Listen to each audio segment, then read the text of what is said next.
Hi, I'm Brad Sugars and welcome to the Business Basics. Today we're actually looking more at the money basics. You see, one of the challenges with a lot of people getting ahead is they're already in debt quite badly in many cases. And well, we need to learn how to get out of debt so that we can actually move forward. Now, getting out of debt is psychological. You've got to start to see results early. If you start to see results early, then and only then will you really start to actually motor along on this thing and get real results. So let's take a look at some numbers here.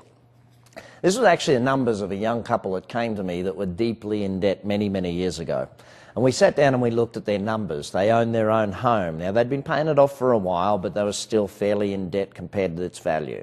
Their cars, of course, they took out loans for them. Why is it people don't pay cash for things anymore? Because they don't save any money. That's why. They want to have everything instant gratification. Now, that's not such a bad thing, gratification, but you got to take care of your finances a little better. Two biggest expenses you have in life, taxes and interest. Then we take a look. They had a MasterCard, a Visa card, they had a store card, like a retail store card.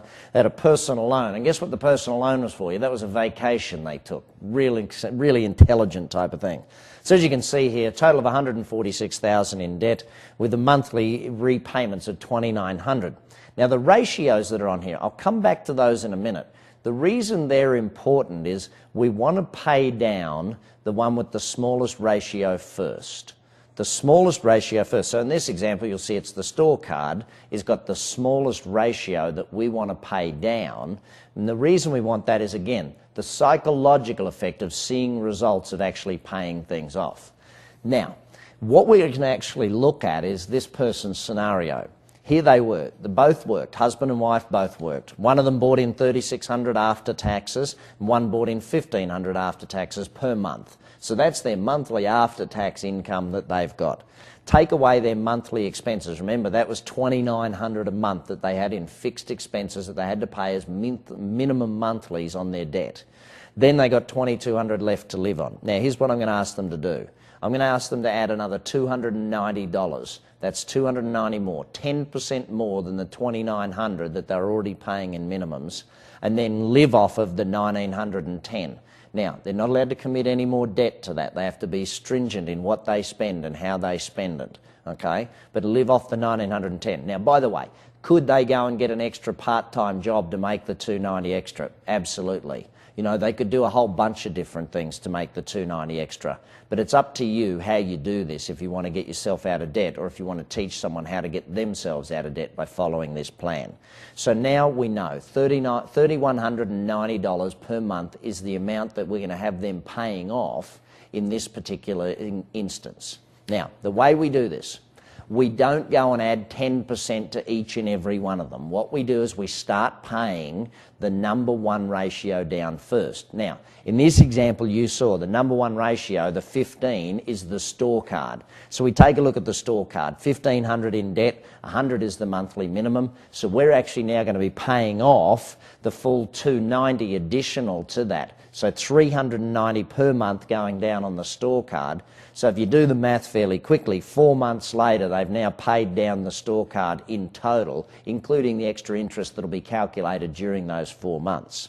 Then we're going to go over to the next lowest ratio. So take a look at our ratios here. 18 is the next lowest ratio, and of course that's on our MasterCard. So in this case, we now take the full $390, the previous minimum plus the $290 extra. We take that full $390 and we apply it to the $250 minimum on the MasterCard, and now we end up with $640 per month going down on the MasterCard.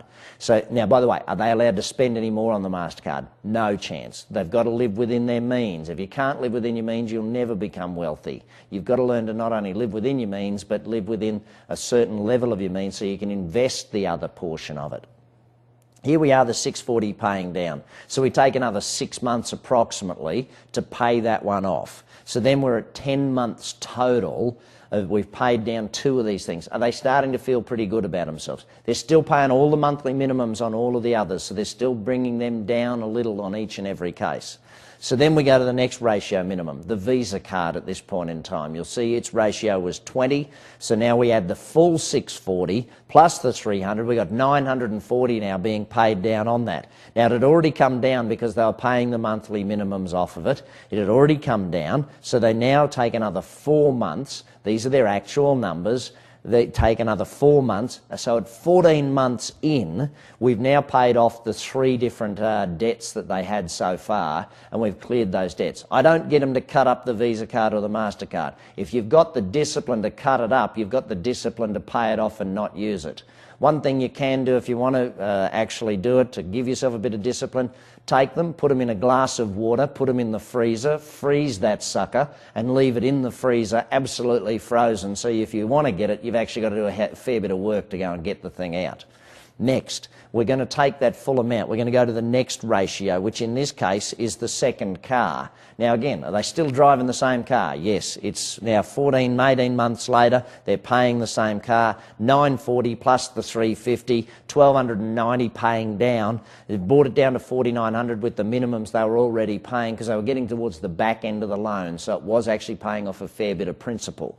So here they were, they get that down another 4 months. They're getting pretty excited at this point in time. 18 months, they own the car outright, they've got no credit card debt there. They now go to their personal loan. This one they've got to get rid of. Now this was one that was a stupid debt. No one should ever have a debt for a vacation or a holiday time. It's crazy. But again, they've been paying the minimums. It was getting towards the end of the loan, so they're down to 3,900 now, 18 months later. We put now the 1,290 plus the 300, 1,590 paying that off at 390, so we had another 3 months to pay that sucker off in full. Now it overpays it a little bit, but these are the approximate numbers.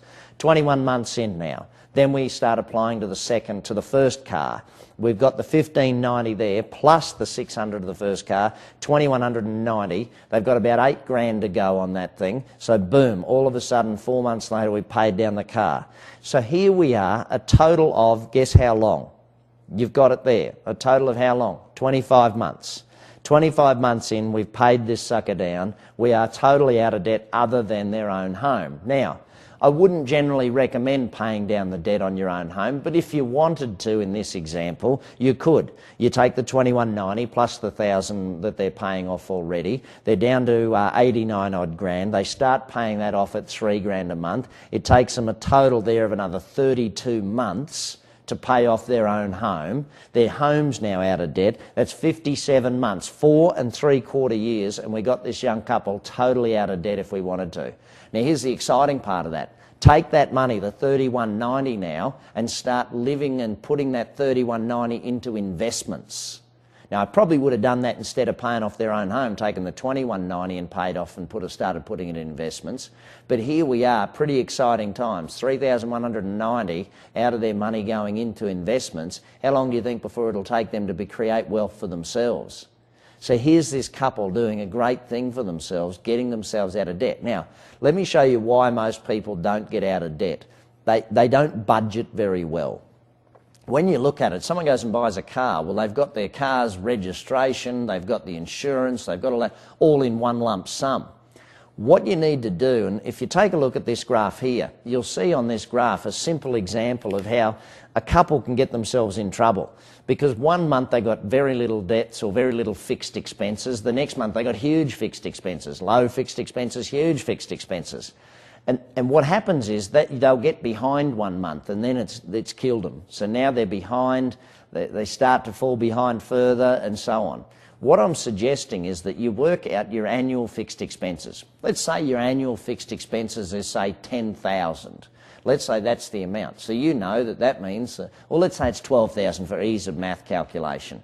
You know that it's $1,000 a month. So what you've got to do is, even in the low months, still allocate $1,000 to your savings to pay your monthly fixed costs. Make sure you budget that way, folks. Instead of having the ups and downs, have a single amount per month. Follow these principles, go back and watch the video again, and you'll learn how to get yourself out of debt, no matter what debt, in somewhere between 3 and 7 years. I'm Brad Sugars, and these are the business and money basics.